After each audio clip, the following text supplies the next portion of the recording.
Ndio. Mimi nimekuja. Kuna taarifa ambazo zilizopatikana kwenye kijiji hiki sasa hivi zinanichanganya kichwa kubwa. Tatizo gani? Huyu mdogo wangu kaja akasema kuna vijana wetu walienda kisimani. Kufika kisimani kule kuchota maji yakageuka damu.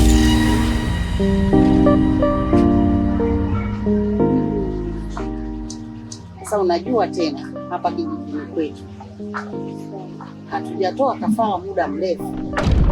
Basi umefanya jambo jema sana kuja. Subiri nitapanga siku tuite mkutano wa kijiji, wanakijiji tukutane ili tuweze kupanga siku ya kutoa kafara. Sasa unajua tena hapa kijijini kwetu hatujatoa kafara muda mrefu. Nitaka huko hivi na tunatoaga baada ya miezi 6. Basi hilo lisikuumize kichwa na lisije likaleta madhara kwenye kijiji chetu. Hilo limeisha. Mimi nashukuru. Tulimaliza. Sawa.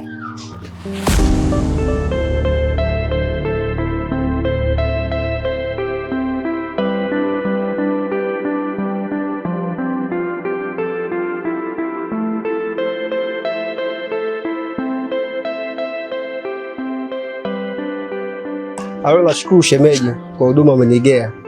Kumbe ndugu yangu kupana anafaidi sana. Sasa mimi mwenyewe nashukuru kupotea. Kwa burudani nashukuru sana. Sawa, ila una uhakika kama ndugu yako amepotea? Chanda ashapotea tena. Yupo wapi? Akija kurudi. Huyo akirudi tena kwake alipo. Tunaangalia la kwangu shemeji. Sidhani kama itawezekana kuachana na yeye. Kwa sababu nini? Nilikuwa nampenda sana.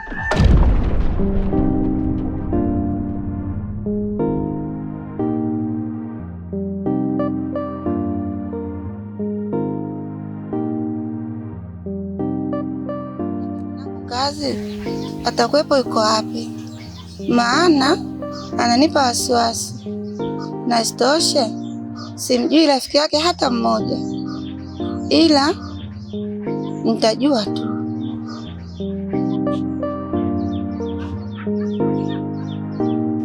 Sasa huyu aishapotea, unampendaje mtu kapotea? Hujajua tu. Ila sawa, angalia dunia, si unajua tena dunia haina siri. Sawa, dunia haina siri. Tusiwasikilize watu. Tuangalie ya kwetu. Haya sawa, kwa hiyo.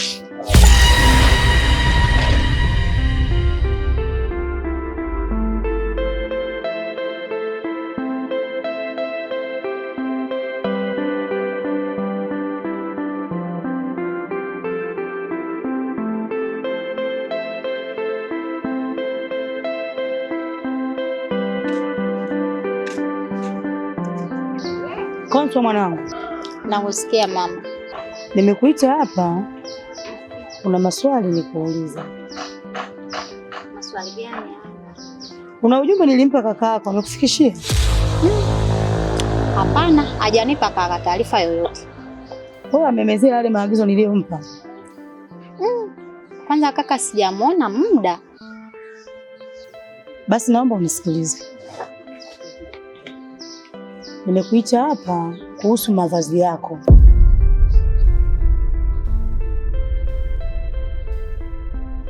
Mavazi yako unayovaa hayaridhishi na tamaduni zetu.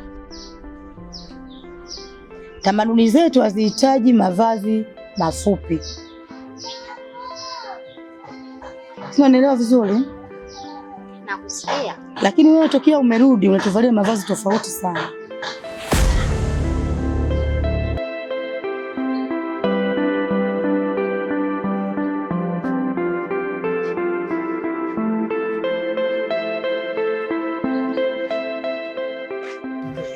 Vipi ndugu yangu? Safi. Sio kaida yako kuja kwangu? Nimekuja kumuulizia yule ndugu yangu. Ndugu yako? Mimi mwenyewe na siku ya 3 mpaka ya 5 sijawahi kumuona. Sawa, mbona mara mwisho aliniaga mimi naenda kufanya kazi kule kwa wewe mwenyekiti. Kweli kazi tulienda kufanya. Siku ya siku tuliagana, sijaonana naye tena mpaka sasa hivi. Maana mimi tegemezi yangu nikajua anakuja namkuta hapa kwako. Maana hapa najua ndo nyumbani kama. Kwangu hajawahi kulala. Na mimi kuniletea ujumbe nimestuka kabisa. Sema la msingi mimi naona tujitahidi kumtafuta. Sawa. Kwa tuone itakuwaje. Haya basi mimi naenda. Haya poa. Karibu.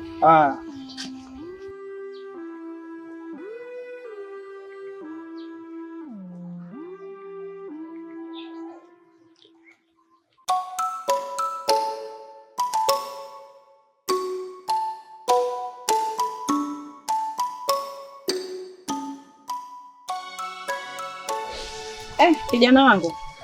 Habari yako? Safi, shikamoo. Marhaba, kwema? Kwema. Nafurahi sana nimekutana na wewe. Maana nilipigia mwenzako simu, naona simu hapokei.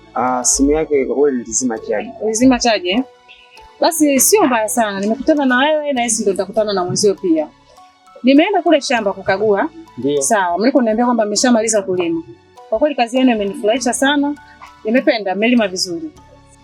Yaani mmelima nani nadhani kazi ya leo na kesho kutwa nitaanza kupanda. Sijali mama, wewe ndo kazi yetu. Sasa nilikuwa na pesa hapo kidogo.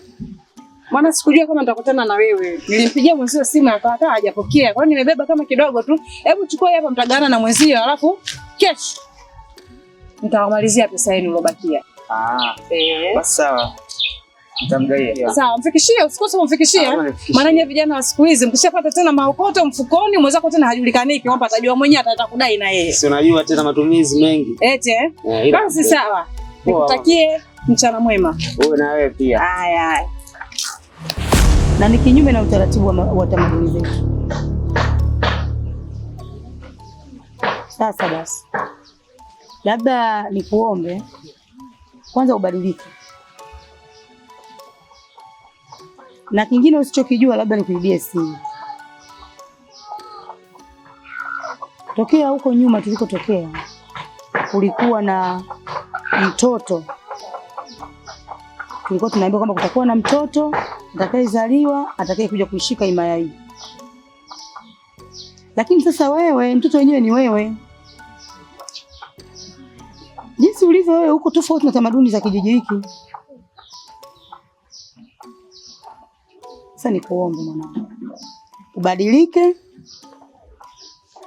ufuate taratibu za tamaduni hii. Sijui umenielewa hapo mwanangu? Mama, mimi nimesoma mambo mengi sana. Hizo tamaduni za zamani achana na za zamani. Tamaduni za sasa msifananishe na tamaduni za zamani. Hayo mambo ya kizamani achana nayo basi. Sasa hivi tunaenda na mambo ya kisasa. Sasa wewe unavyoniongelea kuhusu mavazi mimi sikuelewi. Si tumesomea mambo mengi bwana. Wewe unasema tamaduni za zamani achana. Konto mwanangu. Usikia tu kunidharau wewe mtoto. Konto mwanangu unanidharau. Kukuta wewe. Na wewe ujana wako wote utaujisikia. Huyu mtoto anachezea taratibu za utamaduni wetu. Hajajua tamaduni za kijiji hiki. Atakuja kujililia.